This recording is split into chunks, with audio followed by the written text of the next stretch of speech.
Then Vihari. So nice to meet you all. My name is Sakari Matti, and I work as an application manager in the precast and rebar segment in the Tekla headquarters in India. I have a background of doing engineering and design and detailing for precast structures and also cast in place structures and a little bit of timber and steel structures also. And I've used Tekla structures in my previous job for almost 7 years. And now I've been with the Tekla headquarters working as application manager for 1.5 years. So not at all furniture inside the Tekla company, but nice to be representing Tekla in the events like this, because I'm really proud of this project. And first I want to say greetings from Finland. So I'm sure that many of you know where Finland is, but here is just a bit of comparison where I'm coming from. So Tekla headquarters is located close to the capital of Finland, which is called Helsinki. And here you can see from the map the distance between this city and the city that I'm from. And I want to show you a little bit about Finland, like the basic things that what Finnish people are known for. So first of all, here's one picture of our capital, Helsinki. It's a very nice city in the summertime, and definitely those who has the possibility to visit Finland, I warmly recommend. But please come on the summertime. Much more nice. And this is also one thing that Finland is famous for. We love sauna, basically.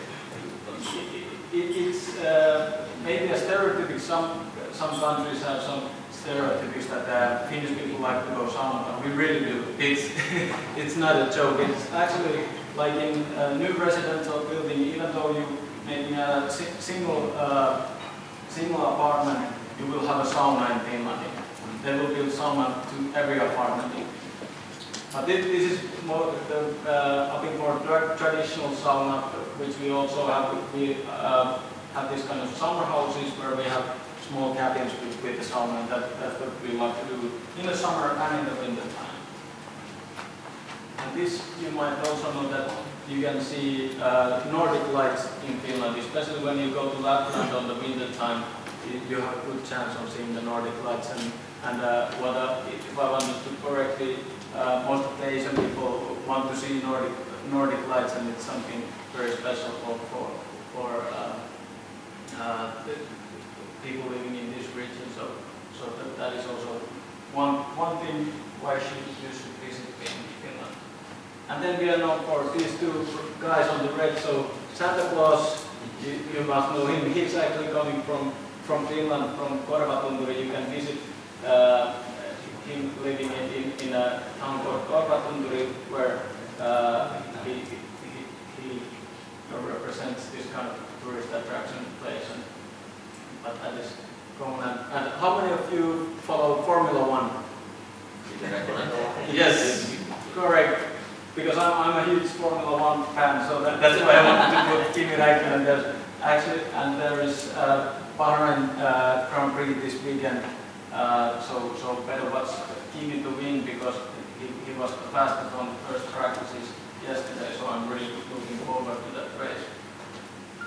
But then what we are also famous. We used to be proud of this company. Not doing that well anymore, but maybe in the future they are planning more on this navigation and also networking type of businesses. But this, you might also know the game Angry Birds. It is a Finnish game, and they are doing really well. And I don't know if Moomins are famous in Vietnam. Probably not. This is something that it's very popular in some countries in Asia, and especially in Finland, these cartoon movies. Okay. And then a little bit of history, those who doesn't know the history of Tekla. So Actually, it has been founded already in 1966, and it started with this kind of punch card you can see on the left, right. They wanted to make structural calculations using that kind of cards, and the only computer in Finland at that time were in Helsinki University, and each day they delivered those cards to that computer and make the calculation for single beam structural analysis. And that is the origin of Tekla structures. But nowadays, of course, we have the product Tekla structures with first versions you can see here in I think it was 96, the first versions of X-Steel and so on, now becoming Tekla structures, and also Tekla has been now been acquired by Trimble, which is very good for both of us because we can get a great support from the Trimble. Okay, but now more to the presentation, so I'm going to go through the rebar detailing things and showing a bit of precast related things. I know that there's not much offices doing precast at the moment, but something to highlight because those tools can be used in the casting place projects also. And by the way, there was at least somebody who in the audience might do some rebar detailing in the future. Sorry, precast detailing in the future. Was there any participants? I haven't learned from precasting yet. Maybe not now, but in the future. Okay. Well, let's not highlight those topics that much. So, like promised, first going to the new tools that we have. First, I want to introduce you this new tool, mesh bars. And first of all, why this tool has been made. There are several reasons. Some of you have done wall or slab reinforcement with the macro called slab bars number 18. I know that it has its limitations when it comes to complex structures and so on. So this will kind of override the slab bars, and that tool is not supported anymore because this is more newer technology used in this tool. And also, what was difficult with that tool, and we didn't have much any tools to be, we have slabs combined with multiple objects of slabs. You couldn't reinforcement the mesh to those slabs with the same tool. So with this you can do that also. And also the feature for step tapering, I will show you in a picture what it means. So it's better to show that sense. And also if we have small holes in the slabs or walls, we don't want our reinforcement to adapt to those holes, so we can control the cut behavior with this tool. And therefore we have two tools that basically have almost the same interface, mesh bars and mesh bars by area. And in mesh bars by area, we define the region where reinforcement is created. And here you can see that it utilizes the direct modification, so you can easily drag and drop node points and also create new nodes with that. I will go quickly so you will get an idea of what kind of possibilities here are. You can create either bar groups or mesh entities with this tool. And then setting up the sizes and the grades and the spacings, setting up the direction of the primary bars. Many options for locations and how the spacing is distributed. And this is the step tapering what I'm talking about. So it's not going linearly on the edge, it's making these steps to make the bar bending schedule wider because they don't want to manufacture anyway every 10 millimeters different kind of rebar. And here you can see the possibility to how the holes was. And here you can see the possibility to how the holes are affecting to the reinforcing tool. So bigger hole, it should adapt, but the smaller holes, it's okay, take it through, because it's again better for the bar bending schedule, even though they would cut them on the side, those rebars. And also we have the possibility to control the minimum length of the rebars that should be created.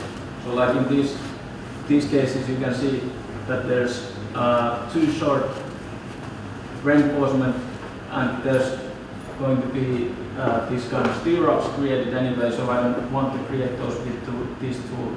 So setting up the minimum length, I can control that. And then the options to use hand conditions with this toolbox. And the benefits are basically having the easier mesh reinforcement creation for slabs and walls. And now I will show you a bit of demonstration about the tool. Yesterday, Fred showed me some details that are used in Vietnam, so I made a demo model according to those comments that he gave me. So basically, this model has now been created fully with mesh bars by area.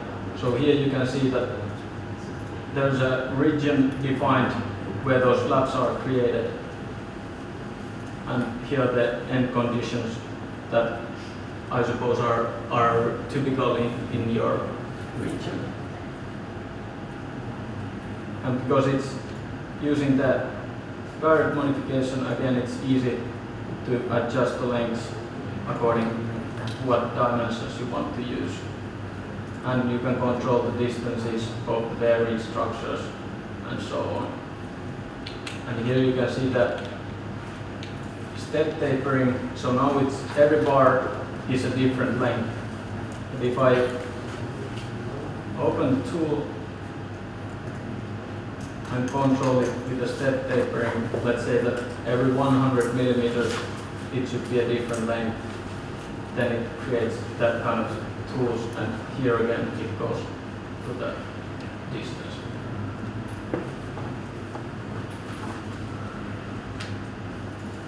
So basically you can create either this kind of mesh, or then if you define the crossbar or the secondary bar size to be 0, then you only create bars with one direction. And here I have used the mesh bars.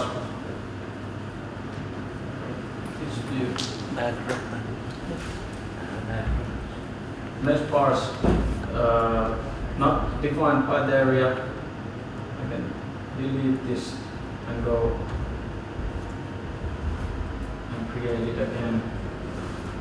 So this wall I want to create the mesh reinforcement, and again here, because I have stirrups, I will set the minimum length to be a bit longer, so then I don't create rebars there. And here you can see that it's avoiding this hole, but if I want to make the rebar bending schedule a bit lighter, I will say that okay, everything under 200 millimeters should not affect, and now you can see that the reinforcement is going through that hole. That is at least something that I have found tricky, that some holes I don't want the tools will affect to those, and now with this tool I can easily control it. We have kind of the same functionalities in a mesh entity, but like I said, this can create either mesh objects or bar groups, and with using bar groups you can get more flexibility into these settings. So I suggest on the casting plate structures always using the bar group if it's not prefabricated mesh that it has been done in a rebar factory with a welding machine.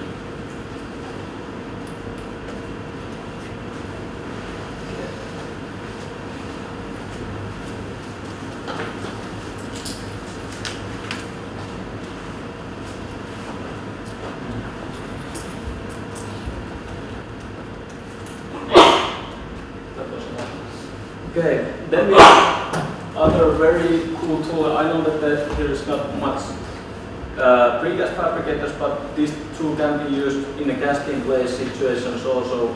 And for example, if you're doing this kind of hybrid structures that you have steel plates with the concrete, then this might be useful also. So quickly show you the dialog and then how it is used to create slabs. So basically here I define again the region where those slabs should be created, and with this tool I can define the direction of those slabs. And this is using the direct modification also. So each of those slabs are single slabs. And with the direct modification I can easily drag and drop the node points and define a new area where those slabs should be created.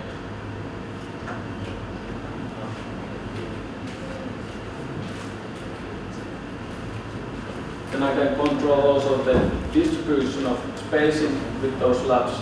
So here you can see that I'm dragging the seam lines and then putting the narrow slab to a better location.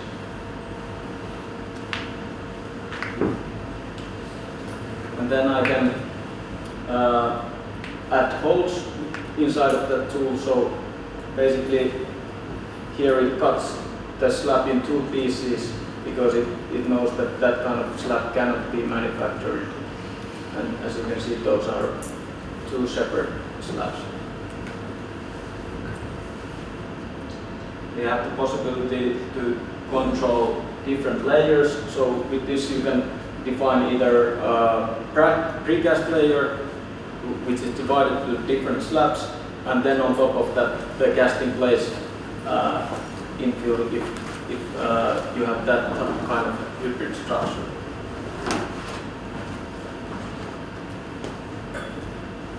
This is basically controlling the hollow core cutting edge.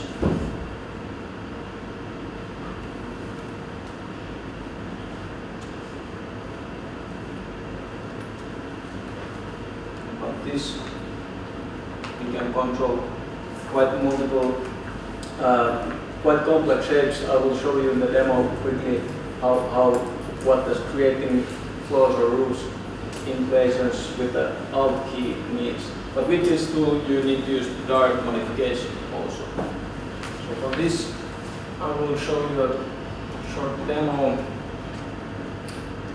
Here I have a slab created with a floor layout, but if I want to make changes to this slab, so let's imagine that this is now a casting place slab, I can start tracking these node points also in the Z direction. And as you can see, I can get quite complex shapes created quite easily with this tool. On that side it doesn't affect, but on the one side you can define whatever kind of shapes.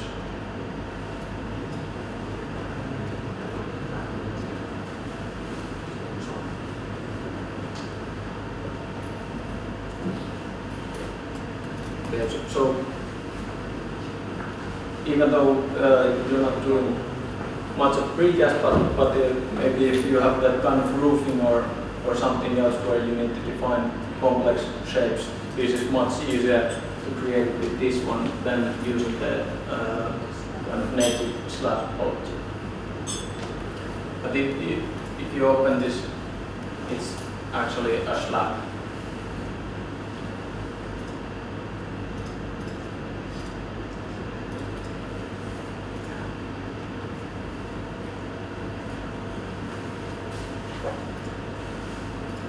Then we have also,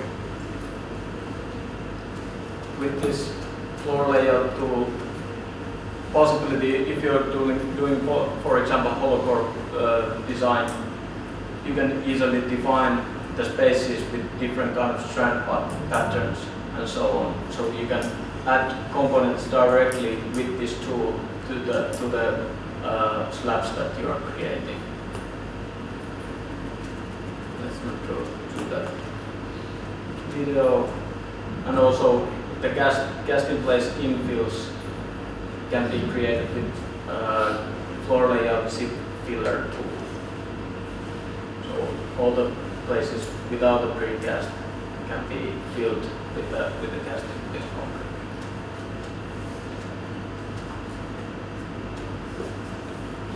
And then we have another new tool, reinforced concrete stair, which is in the version 21.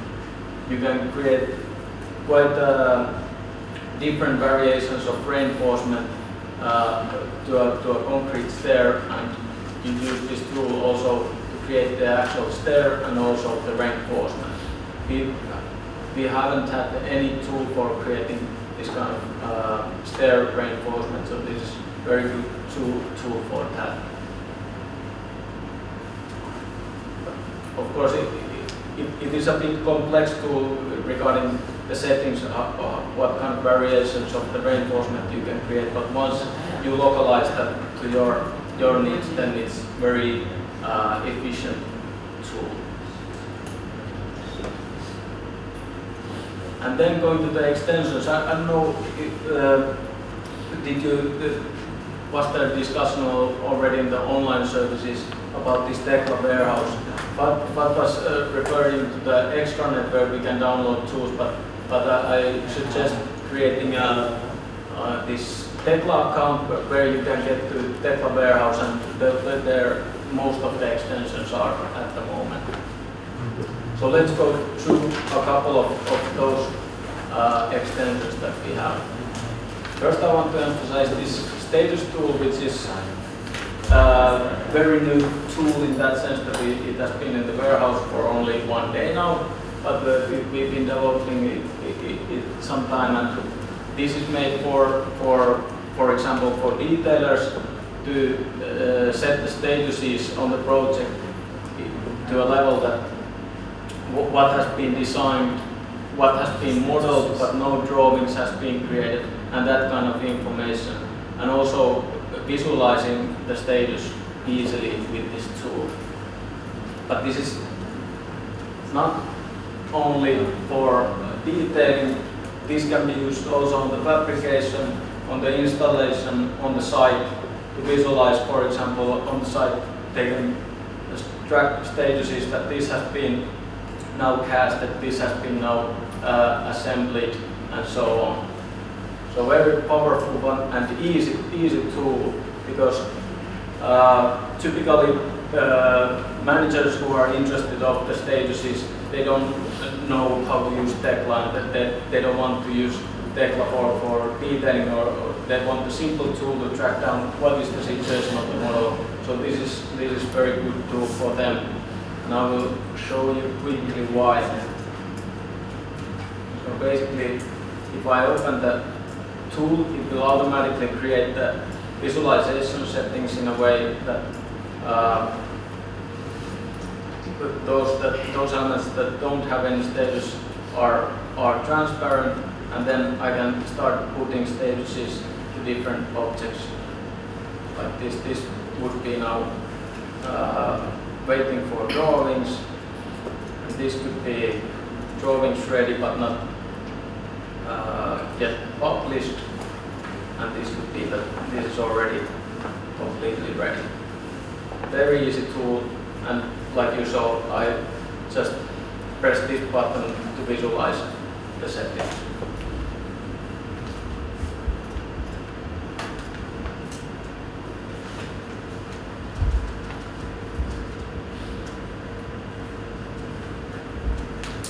Then we have rebar and coupler, rebar coupler and anchor tool made for casting place, where you have splicing using these couplers, and end anchoring. How many of you have designed this type of objects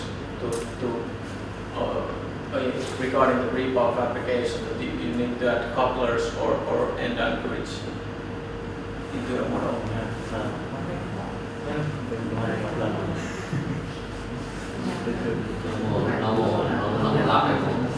Oh, only this kind of yes, lap? not too much because so much is used for Okay.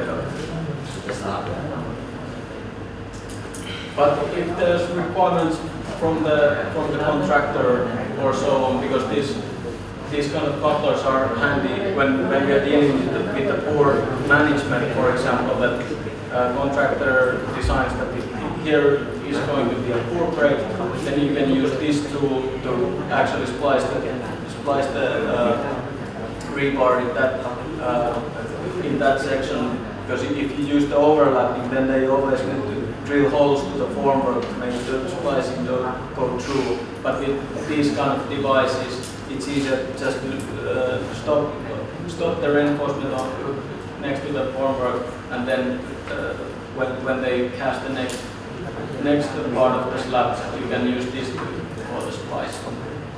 But I'm not going to demonstrate this tool if that is not that much in use in your projects. But maybe this more complex type of reinforcement tools might be something that you're interested in. Especially this might be good for some kind of round foundation plates, and then for circular walls, continuous strip footing, and this kind of cone-shaped concrete objects.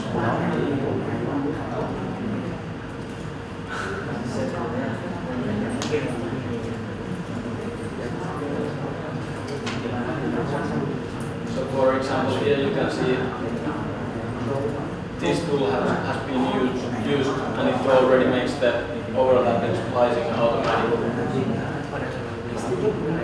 And then I will use this continuous strip footing tool, and it's very useful if you have used this kind of poly beam for the strip footing, because it automatically creates the splicing projections here. As you can see that there's reinforcement going through that strip footing. And if I update the reinforcement will follow also. And then we have the rebar crank tool, which is good for example, column main bar splicing, where they have to crank those main bars.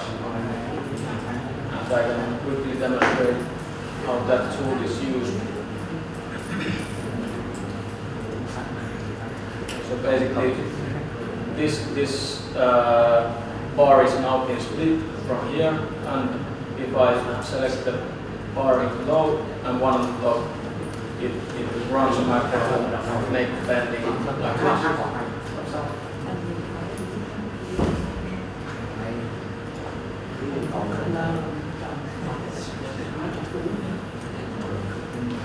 Okay, some of the improvements on the existing tools.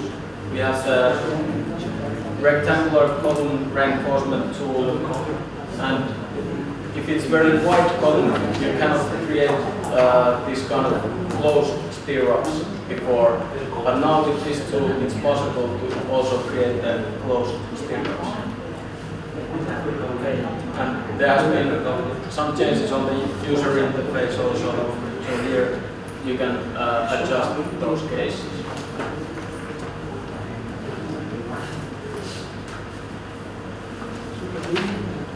And some fixes to this edge and corner reinforcement tool.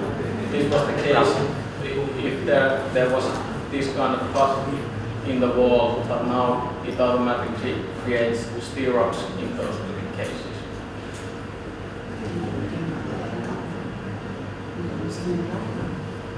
Then on the modeling side here you can see you can use this for cast in place structures also. So if you have detailed already the slab on the first floor, and you want to copy all the reinforcement to the floor above it, so you can use the copy all content button, which you enable when you select the assembly and select from copy all content, and then the destination where you want to copy.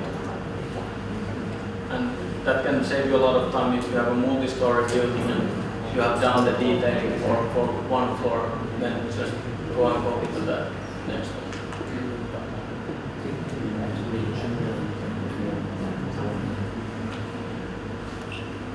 And then we have a bit of usability improvement, that when we add reinforcement to a cast unit or to concrete, it always highlights the cast unit that it's at that G1. So that, because we've noticed from the user behavior data that people tend to look after they created some rewiring model, they tend to look that it has it attached to the father part. So this automatically tells you that it has been attached. But with some plugins it doesn't work, because if they're using API, then it doesn't work. And this was already, I think, in the general presentation, but this is also very good for bridge projects. For example, when you create a clip plane, and now you can also use snapping in that clip plane. So you can, for example, model a rebar using that clip plane as a kind of work plane.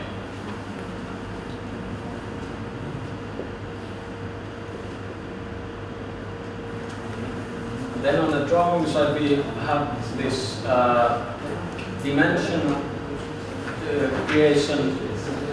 It has been since version 20, but if you're not familiar with that, I quickly show you what it means. So basically you create certain filters for certain objects, and with those rules it automatically creates the dimensions to your cast unit drawing.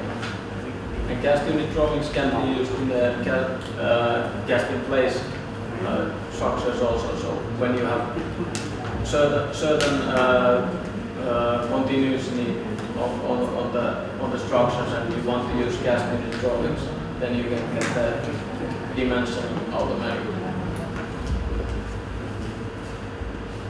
And also for this kind of architectural facades, it's possible now in the cast unit drawings to show a reference model. So it can be DWG or IFC file what you want to show in your cast unit drawings. So for example here, there is a nice rhino attached to the facade, and on the cast unit drawing you can show that the information is.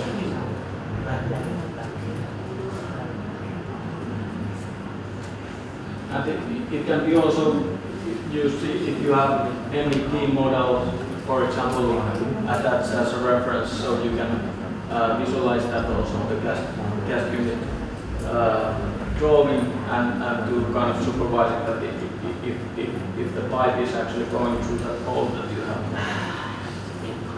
But it doesn't affect on the numbering, because it's only a reference information in there.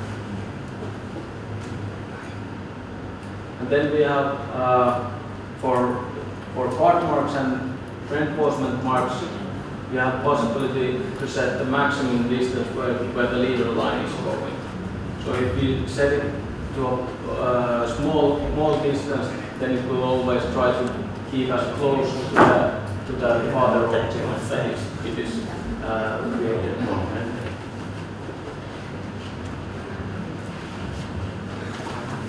And as the final feature, you can also report now cut objects. So, for example, in cast in place or precast structures, you have model cut parts. You can get them into the report, and, for example, give for fabrication or for the contractor to see how many windows or how many other MEP reservations are modeled in the model. Okay. And last, I have attached some pictures from my days as an engineer.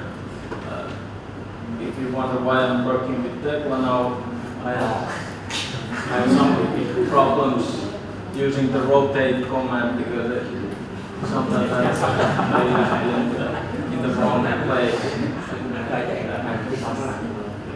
And also, I didn't remember to copy the door from the above to the floor. So these are living in that floor and they are not that happy with their customers.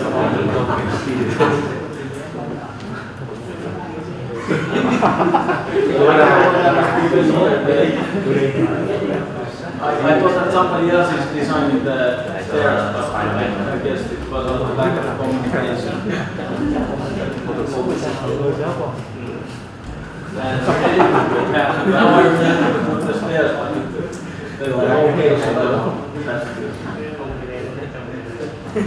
No, actually, as my final project, the second last work was the BIM Awards winner 2013. I designed the part of the building on the right, and did the precast detailing and also the engineering in that project. And also I had this, which got a mentioning on BIM Awards for the wooden structure.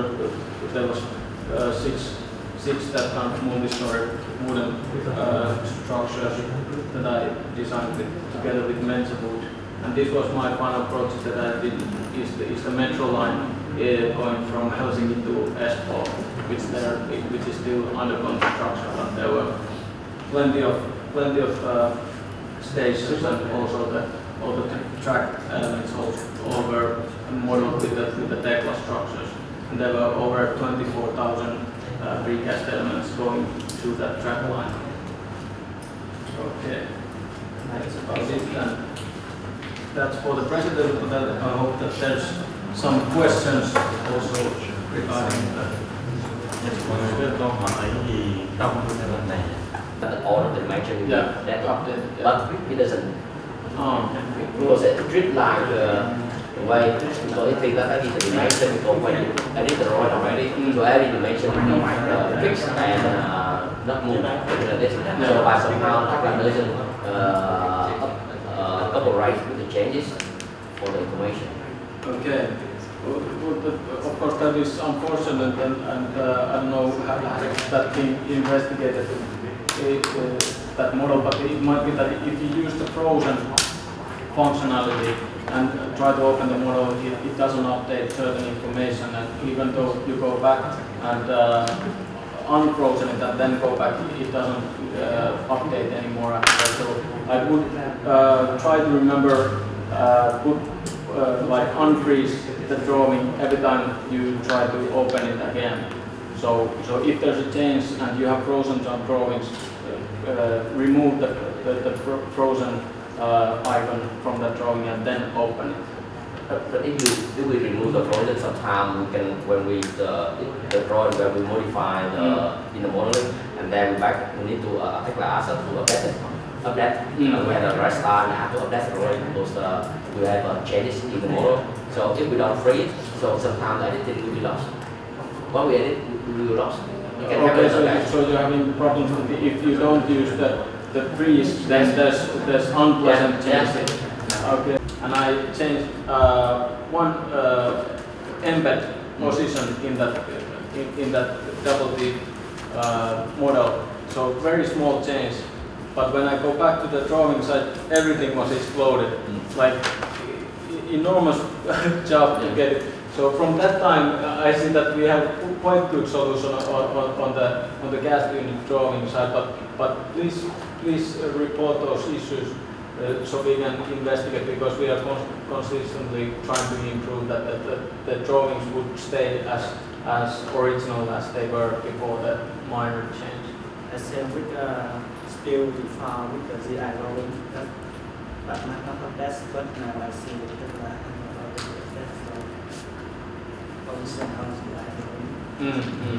And especially if you're using gas unit drawing, so Had any of you used this new dimension in the project? No. Yeah, in our company, we solve for the rolling forecasting unit different line. Yeah, I understand, but the same functionalities are there. So if you create the dimensions with this new dimensioning platform, then the changes should be affected better, because it always kind of reruns the rules that how those dimensions should be created. So therefore, that could be something to be looked.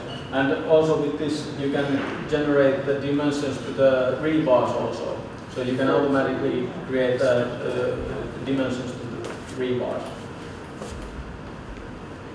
Relate to the rebar mass on Also for the I forgot one question. Yes, good. The slab rebar tool with the big slab. Yeah. The stone automatic split tail maker. Unfortunately, not at the moment. But we have investigating a possibility to add that functionality also. But you can use the automatic splicing tool with that, so it's quite efficient also. So just asking about for your experience for using like an example for the burning for the slab. So we use the mesh for the mesh. So sometimes after we prefabricate the mesh.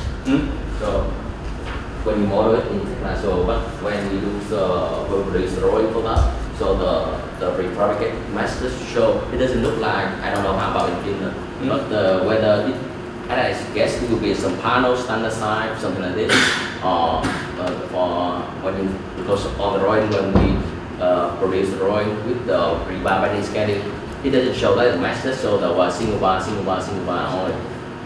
For the when we run the when we write the drawing for the slab with the mesh, so it doesn't show like a mesh standard mesh something like this with the a mesh to do one or something like this. It just show the bar single bar. How we can come to the number of